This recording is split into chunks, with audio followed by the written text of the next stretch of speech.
Hello and welcome to the Weekend Edition. I'm Dr. Kingori. We have a great show lined up for you. This is episode 160. Asanteni sana for your continued support, feedback, and criticism. One of our guests for tonight featured on episode 147, and you loved him. He's a certified medical consultant on reproductive health, a fat loss coach, or should I say fundi wa amino acids? Alafu pale kwa streets za Twitter anajulikana kama Daktari Mwalimu. Eric Amunga, or Ars, he's popularly known. Eric Amerix is in the house.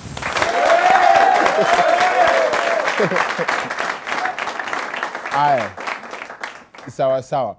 Now, when we last had Amerix on the show, I promised to bring him back on matters stories of fat loss. Now, a friend of mine, who happens to be one of the greatest supporters of the Weekend Edition, called and asked me to link him up na Eric after his long struggle to lose weight. He's an expert on money matters, but tonight I felt that it would be a great idea to have him on set for the topic that we are discussing tonight. Martin Mwangi is in the house.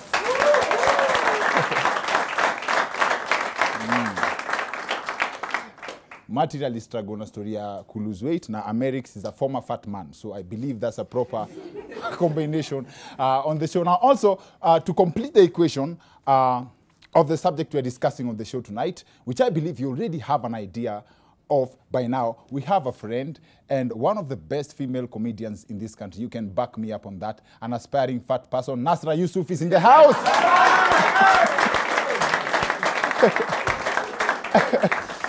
Aye, sawa. Before we get to that part of the show, how about we start with some good bad news? Now, scientists are looking for 24 volunteers to be injected with coronavirus at a fee. Wanalipo 400,000 shillings. Now, just like that, there goes the answer to the question of why coronavirus has not been that successful in Africa. Namaanisha corona sio ugonjwa ya maskini, lazima ukuwe na kakitu ndio ikushike. Now, the news has received mixed reactions. Kuna watu wanasema hiyo pesa iongezwe kidogo so that at least they can consider the offer. But the feeling on the ground in general has been, sasa Wakenya mnajifanya mutaki hii pesa. Malaria inaumalizanga na how much? Hata waje hiyo. Unajua mtu anaweza kataa hiyo 400k alafu ukufe njaa. Mimi mtu asiniletee, afadhali ukuwe na corona na umelipa nyumba. Afadhali self quarantine kuliko landlord quarantine. Now the offer is ridiculous. The question is, how did they arrive at the 400k? Now I know the 24 individuals are supposed to act as guinea pigs in an effort to find a cure for the virus. But think about the offer for a minute. Let me put this into perspective. This is like ile game idol people play. Budo unaweza kubali nikupige coffee alafu nikupe 300. There's two ways to look at this. Huo ni mtu either hataki kukupea hiyo pesa ama ni mtu anataka ujue uchungu ya kutafuta pesa. Before we continue, I'd like us to come together kwa ile story tumekuwa tukifanya ya welfare ya refugees. Last week tulikam through poa sana. It was Happy International Women's Day. Now the reason why I do this, and I've done this for the past 2 years, ni kwa sababu I'll give you an example. I'll give you a motivational word that I actually got on this show. Easy my contributions, you find the charity work. When we had the Ahadi Trust CEO, Dr. Stanley Kamau on the show, alituambia kitu moja, we give not because we have excess, but because we have access. Na nikifanya hii story ya refugees, I first started as ile ya niaje would you do this, and then I did it, and then I got to know the deeper story mpaka nimefika nimeenda place hiyo refugee camp ya Kakuma. Man, najua tuko na mashida zetu, but sometimes you unafanyanga tu contribution yako to humanity. Alafu for us kama Wicked Edition family, I chose one thing. Najua tuwezi solve problems za Asia wote ama problems zao zote. And the saddest thing about easy stories that refugees sisi ufanya ni, these people are people who had lives in their own countries. Huyu ni mtu alikuwa daktari, alikuwa mwalimu, alikuwa shughuli yake. Labda umejijengea nyumba yako, uko fiti, maisha yako inaendelea poa, unangoja retire. And then what happens? You have to leave all that when they start from scratch. So when we come together kufanya hizi contributions, inakuangani, for example, kwa Wicked Edition, I chose education as a course to follow ya hii course ya refugees. Kwa sababu hawa toi, this gives them a chance ama a shot at life in future. like niaje labda this will give them a chance ya kufight on level ground education. Of course lazima wasukume a little further. So what we do is tukikam pamoja na the little that you have or the much that your heart is willing to give, and this happens because unaweza imagine mtu anaweza sema UNHCR sijui big organization. The sad thing is ile donor funding inakuja Africa ili reduce. So UNHCR have come up with an initiative to encourage Africans to contribute ama to make donations toward Africans, as in an African asaidie Mwafrika mwenzake, and this is something that could happen to anyone. Now like I say, I promise to do this every time tunafanya show. Contribution ni rahisi sana. You go to your M-Pesa, lipa na M-Pesa, pay bill. It's a pay bill number. Lipa na M-Pesa, pay bill. And then the pay bill number is 329378. Account number unaweka Wicked Edition so that we can be able to track contributions zenye tumemake on the show. Unaweka amount which can be as little as you have or as much as your heart is willing to give. Alafu unaweka pin. Ningewambia pin yangu but okay. Iyo unafanya service yako to humanity. Now that said, as the contributions keep coming in, mimi nikifanyanga hivyo na feelingi nimefanya kitu. Yo, we don't, vile nimesema, we give not because we have excess but because we have access. Now that said, here's a perfect meme to summarize the subject we have on the show tonight. If you can't make me slim, ni a prayer item. If you can't make me slim, please make my friends fat. Now, we have covered body shaming on the show before, but tonight we'd love to look at what you can do about that situation. Everyone has their own solution, either to lose or gain weight. This one being the most ridiculous weight loss program I have ever seen in my life. Father, remove all this meat, all this pork out, in Jesus' holy name. I wish it was that easy. Unakonda in Jesus' name. Now, I'm not saying prayers don't work. Point is, there needs to be a show of effort.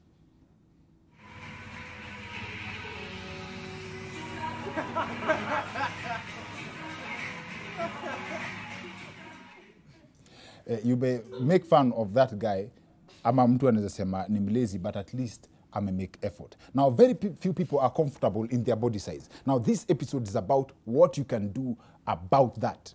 Now, for that reason, please allow me to extend this conversation to the second part of the show, where we have all the angles of that solution, of the solution covered. Eric Amunga, aka I'm Eric's Martin Mwangi, my friend. Nam Nasra Yusuf, one of the best comedians in Africa and an aspiring fat person, like I said, are joining us on the other end of this short break. So see you guys in a bit. I'm Dr. Kingori. We have a great show lined up for you, Vile Mesema. Alafu sasa, our show is not all about highlighting problems. Like when we did body shaming, ilikuwa okay, sawa ni body shaming. But tonight, what can you do about it? Tumeleta kila mtu wa kucover all these angles concerned. Tukona I'm Eric's ni fat loss coach. If you follow I'm Eric's on Twitter, unajua ndio mwalimu wa what to eat, what not to eat. I have a problem with some of the things he says, but deal nazo. In fact, ukiangalia list ya Eric's of what not to eat, the choice is fasting. Now, tukona Martin Mwangi, my friend, businessman. Yeye ananiambianga kwa nini watu hawana pesa na kwa nini watu wako na pesa na what people can do, but leo tujamleta kwa sababu ya stories za do, and also one of your favorite and my favorite female comedians in Kenya. Give it up for our guest for tonight.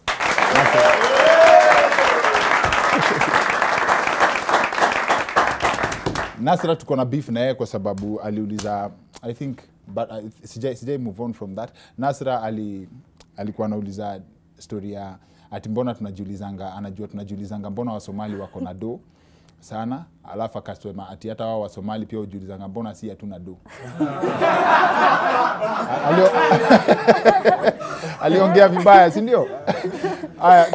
Karibuni sana. I think tenders. Alafu also tuko na demonstrations kidogo zitakam kwa master expert. I'll bring him mahali time yake inifika, anaitwa Mavado. But before we get to all that, Eric, mtu anafaa kukula nini kwanza? Inafaa ukule what your ancestor ate. Okay. Yeah, what your never ancestors met ate. Yeah. Some ancestors itakuwa nini? Hunters and gatherers. Bas, thank you, Yes. thank you. So tukue hunters and gatherers. No, tukue hunters. Ancestors were never gatherers. Yes. They only gathered what they had hunted. And that's what our bodies have been fashioned to take. Hizi vitu zingine zimekuja juzi, the simple carbohydrates, the sodas, the wheat flour, the maize flour. This one came the other century, just the other day. And even the wheat that we eat today is not the wheat that was eaten before. Okay. Unakumbuka before, even when you are growing up, Yes. ndio mama pike chapati, ataikanda for 12 hours. Ataikanda previous evening, mtakula kesho yake asubuhi. Lakini siku hizi unakanda saa hii, unapika saa hizo. You know? Kwani uligrow wapi wewe?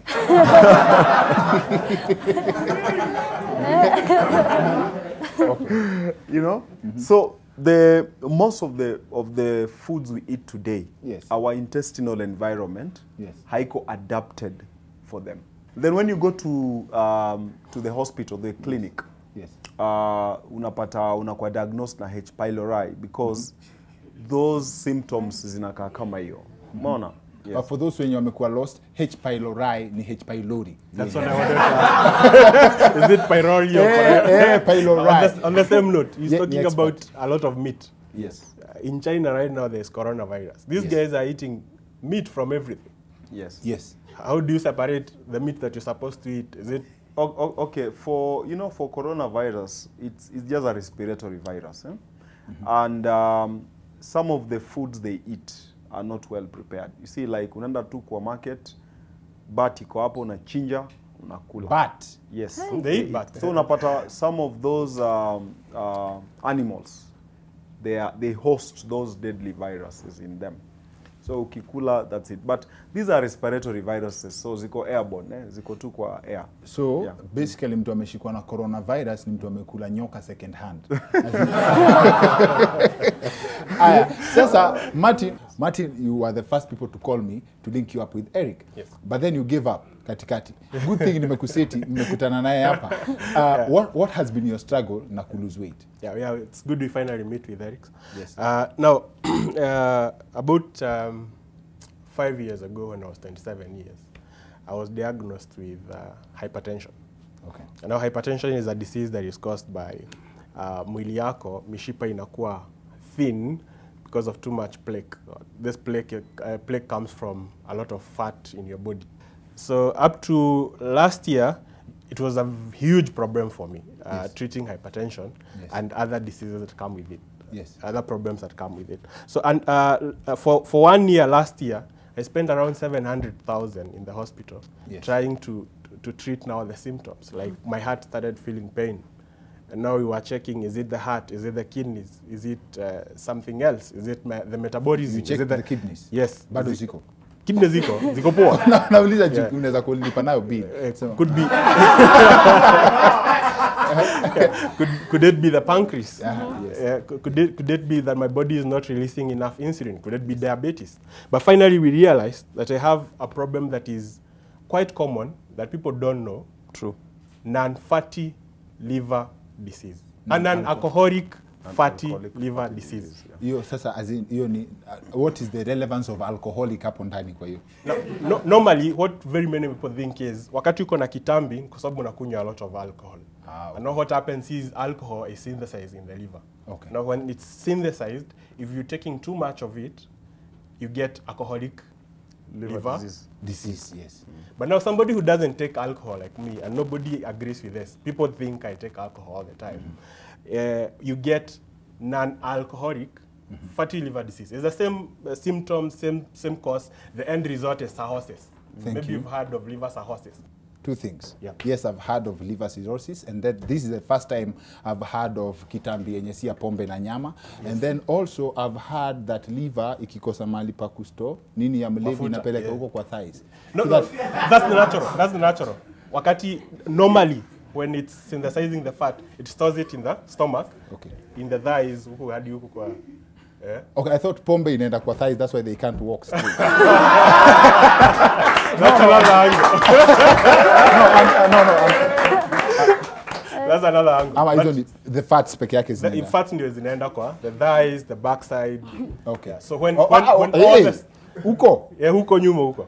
So when all the stores are full, Kwa hivyo barasidika ni mizinga basically when pombe inakuwa synthesized, inakuwa turned into fat. all what Martin and Eric has said is what in an informal conversation Nasra wants for herself. Kwanza wewe ungeniambia tumekuja revision ya biology manzi. Na feel kama mimi ni mjinga fulani. Hapana, si at least unapata tips za kunona. Nimesikia H baraloi. Ilikuwa gani hiyo? Unasema H baraloi sijui what. Karibu useme H paranoia. Hapana. Manze, okay. Sio hiyo struggle yako ya kunona mazi. Mimi hata sija struggle sana. Juu nili give up kutoka day one. Ume give up kunona? Nili give up. Juu sasa ilifika mahali nilikuwa nakula healthy ninone. Sasa nikaona sinoni nikikula healthy nikaanza kula unhealthy. Pia iwork. So okay, tuanze na kukula healthy ndio unone ni gani? Unakula venye wanasemanga. Sijui asubuhi ukule vegetable. Ulisema nini parakoloi? Hizo vitu nilikuwa nazinunua na sizijui jina. Nakula hizo lunch kule ka heavy lunch hivi. Nilikuwa nakula vizuri by the way. Tukule maragwe hivi. Kafika mahali sasa nikaanza kuchanganya maragwe, mayai, una mix kila kitu. Maragwe na mayai and still no progress. Sijai. Unaona venye niko hivi? Sasa hii manze nimenona. Hiyo food yote huenda wapi America? Yeah, most of those guys, they have, you know, unajua mwili pia, they are different genetic frameworks za watu. Okay. There are those people who are naturally big. There are those people who are hapo katikati. And then there are those guys who are just lean. Okay. Just, they are just lean whatever they do. Yes. It's because they are, you know, their rate of ya kukata chakula yenye wamekula is very high. The basal metabolic rate is very high. So as much as they eat, they cut. The more they eat, the more they cut. And you'll find that those guys are very active. Tukianza alisema alitumia 700k, right? Yeah, for the whole wewe nitafute utaenda kupeleka mbio upoteze hiyo.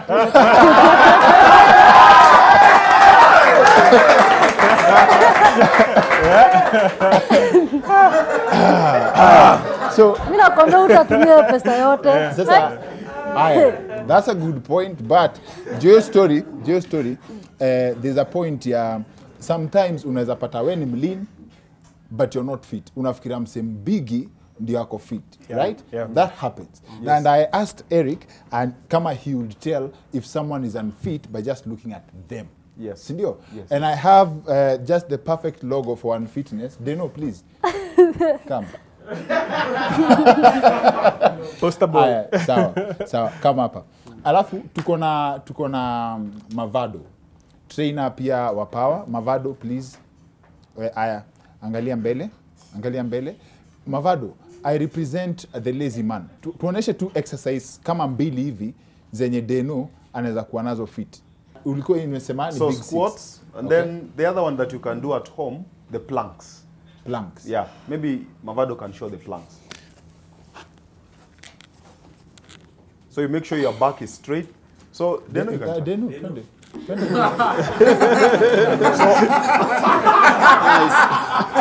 So I will count up to 20. 1. You said he's not healthy. No. Yes. Is it? You Are you said he's sure not this healthy. is the position? Tulia. So make sure your knees are raised here, and then your back is straight, and then uangalie mbele. So we start 1, 2, 3, 4, 5. So you do that up to 20. Then you rest for 5 seconds. Then you go again to 20. Then you rest. Then you go again to 20. Sasa ndio shida unakuwa na nani gym instructor. Yes. Anafika ka 10 Amefika 4 anaanza ameacha kurudi. tena. Hapa ndio nguvu inaishia. Let's do the other one. Finally. So that is the...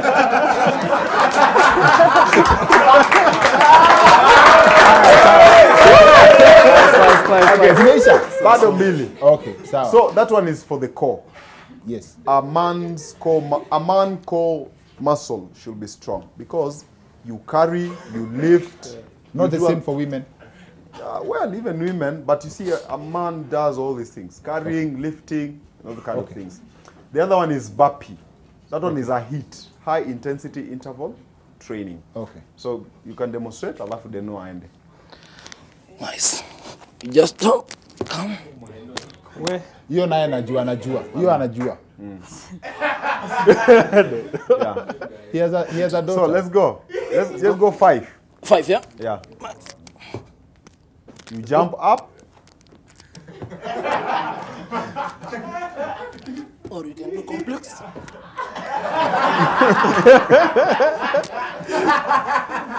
So you can add variations. Like and add variation. As you continue doing, you add. Okay. Just do You variations. can even squat. Yeah. Tufanyie tu mbili, you know. Mbili.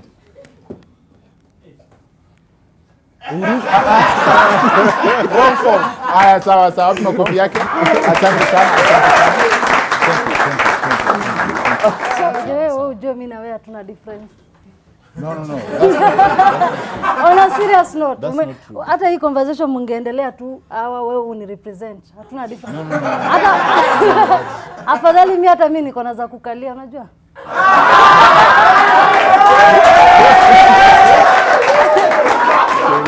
Nakwambia hatuna difference.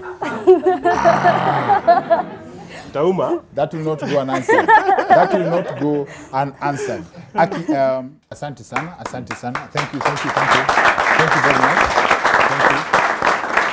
Alafu, this episode is also a special dedication. It has been a very difficult week because on Friday, the gentleman who edited the show yenye tulikuwa na YY na mama yake anaitwa Raphael Nzioki. Mitangarafu. Hii ilinitandika a good one. This one got me because aligongwa na gari hapa Kenyatta Avenue, hit and run on Friday. Was with him. He's the one who edited last week's The Trend.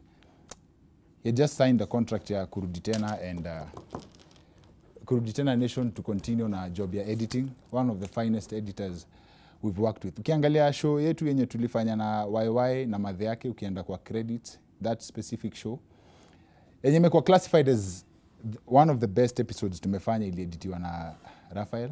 Alafu last Friday that is, after kumaliza packages The Trend, spoke to him last around 7:30. Aya, Raphael's send-off itakuwa Shimba Hills kesho Sato. Ukipata nafasi ya kwenda enda, but he had so much life ahead for him. Ni sad sana kulose msee at such a tender age. Poleni sana, for the first time we finish a comedy show on a sad note. But ni wase wetu sana. Poleni for that. Leo it doesn't, unaitwaje, God and to bless, doesn't happen kila time, but leo tunamaliza show on a sad note. We celebrate their lives na hii episode 160 ya The Wicked Edition. So that said, that's it for The Wicked Edition. See you next week. My name is Dr. Kingori.